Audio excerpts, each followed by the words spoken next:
I think we all want to help make that happen. The question of what are the enabling factors that might hold that back, something that should be talked about a lot. The two that I think are most prominent to me are education, which I'm not an expert in. Our foundation applauds everybody involved in that, but in India, we're not a player there. Health, including nutrition, is the area that we've spent 75% of our money, and even the other things we do, the agriculture, the sanitation, they're all but the digital money piece kind of ties back into this dream of good health. And definitely the Indian health picture is a glass half full. The improvements over the last 15 years, adopting new vaccines, the death rates have come down very substantially. And it's wonderful to have been a partner to a lot of those things that have had a very, very good effect. But the health levels relative to the income level already achieved is far lower than it should be, particularly in areas like nutrition. And maybe we made a mistake. We always talk about deaths, this many kids die, and that is a very important measure. But maybe we should have always put along with that the health of the living, because after all, now we have, even in India, 94% of kids do survive into adulthood. And yet a lot of these disease episodes and lack of nutrition are determinant in terms of their capacity. And we probably should do more work on mapping that numerically to the physical and mental capacities, and therefore what that economic effect is. But there's no doubt that all sorts of tests and things show that fixing these health problems, the cost of doing that can be very modest. Yes, it may involve going from 1.5% of GDP on public health to 3%, and it involves improving the quality of those systems.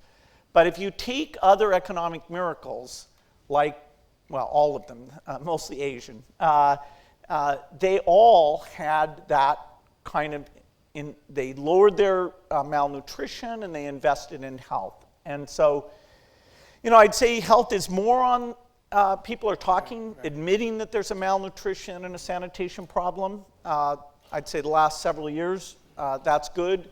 Now, we need to talk more about, okay, exactly what's missing. How do we solve that problem? So you used an interesting word in your answer, which is India 7% growth, 8% growth.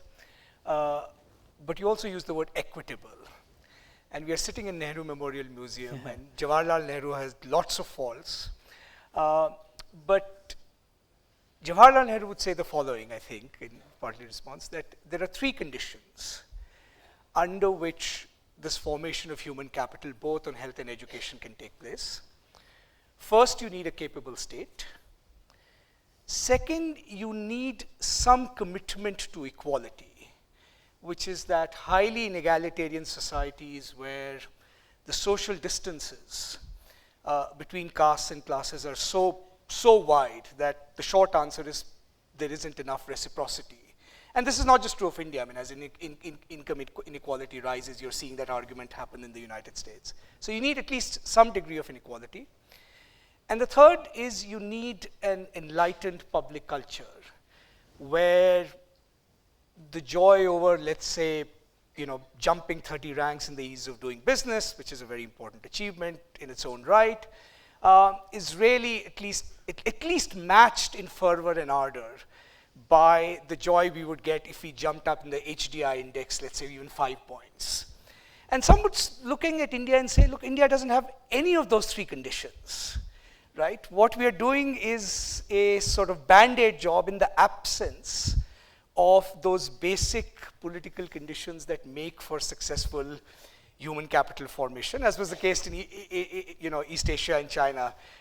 Just wondering, since you've looked at all of these systems in their totality, how might you respond to that pessimism or skepticism about India? Well, I'm more optimistic than that. I mean, government's always very imperfect, but the primary healthcare system has improved very substantially. We do a lot of our work in Uttar Pradesh and Bihar. When we got going, Bihar had less than 20% vaccine coverage rate. We haven't achieved perfection, but we're up over 75%, and that maps very directly to lives saved and to the health of the survivors being substantially better. And so, government, today India's like 18% of GDP is collected in tax. As the economy grows, of course, you get GDP to grow, so that's more resources. And most countries go from more like the 18% up to more like 30%. And so you get a huge set of resources because you're getting that percentage growing and that GDP growth. And so if government is smart, then the education quality and the health quality can grow fantastically. The role of the private sector, I would disagree with Nehru if he was here on that one thing. But government, his three conditions are absolutely right. And we can't let the fact that those things are so imperfect today make us pessimistic. India has improved dramatically, and you have to start with that as the basis. We all wake up every day, see the smog or look at the statistics, but there are things to build on.